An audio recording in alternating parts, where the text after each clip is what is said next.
Diane Cook. Hi, Diane. I know you from Facebook and from Etsy. Thanks for buying my work.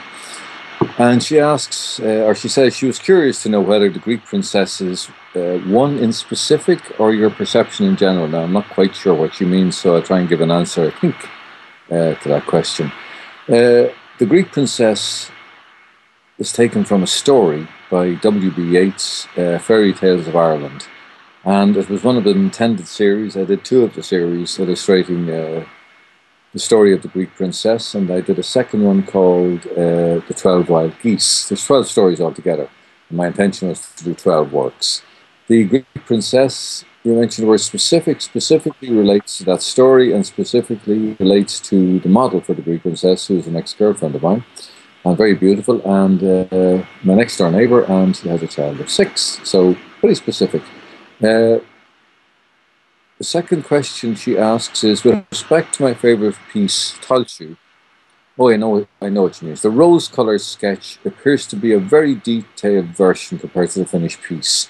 Now, she wants to know about a sketch I did of Talchu, which is on the website, on Facebook, and it's all rosy sort of hued inks with blues. That was the preparatory sketch before I went to the finished painting.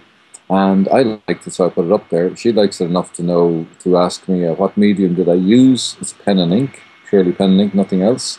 Blue pen and red ink. And she says, I think the reason these are my favourites is the contrast between the two pieces, truly remarkable. And she also asks, how long did it take to complete the sketch and then the final piece?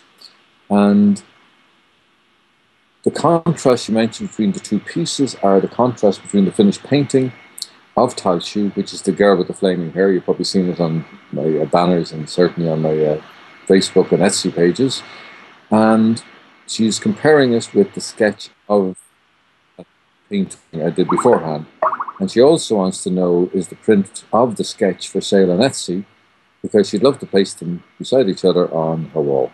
Anyway, the short answer to that is no, the sketch isn't available, but we'll think about it. Maybe we should offer a free sketch to anybody who purchases the painting, the print of the painting at least. Diane also asks, how long did it take to complete the sketch and then the final piece? That was a long, long process. I think it took me 2 months from start to finish to do that painting. So the sketch would have been a good, I'd say 10 days maybe. And then the rest of the time went into the final painting. I've often felt I should repaint the whole bloody thing because even though it looks quite spectacular,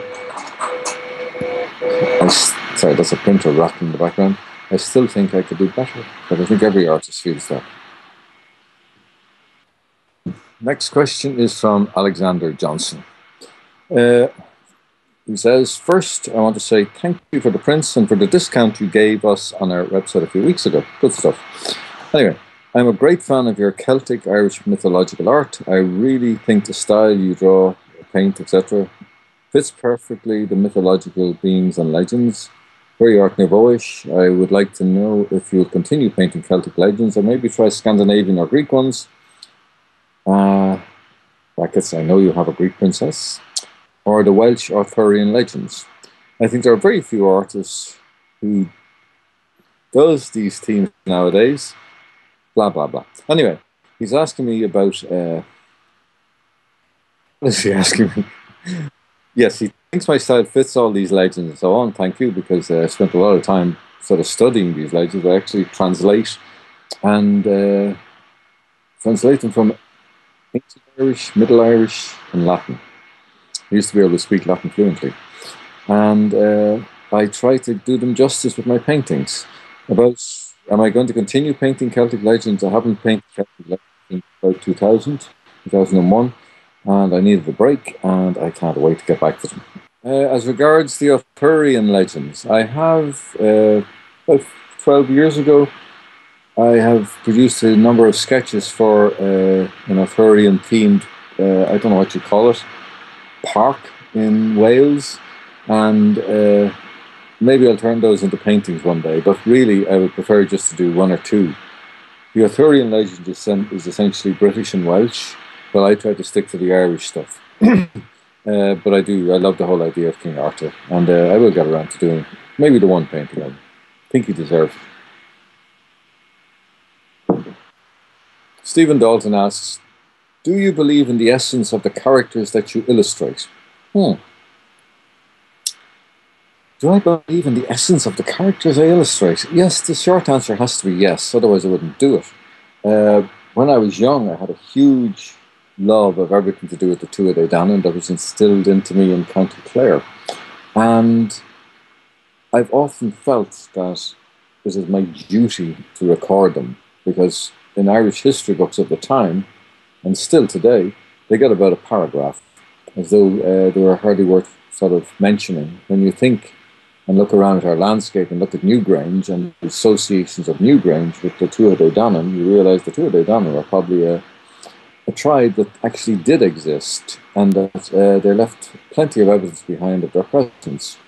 My first words with my favourite character of the Tuatha De Danann is obviously Nuada the Silver Arm, and then secondly, I suppose, the Morrigan Crow, the great war goddess. So, yes, I believe in the essence of the characters they illustrate. And he also asks, do you think we can feel their spirit in places with archaeological history dating back to the times of the Red Branch and Fenian times? Yep, short answer is yes. I've been all over the various mythological sites, the battlefields. I've been inside Newgrange. Nobody else was allowed in. And, at the back when the calendar stone was being cleaned up and uncovered properly. And I feel a huge connection with all that because it is our ancestors we're dealing with there.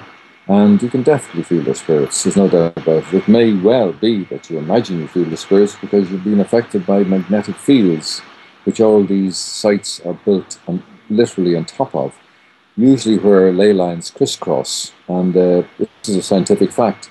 And magnetism can affect you. If you think of magnetism the way it can affect the back of the hairs on your neck, then maybe that's the same thing, but certainly something.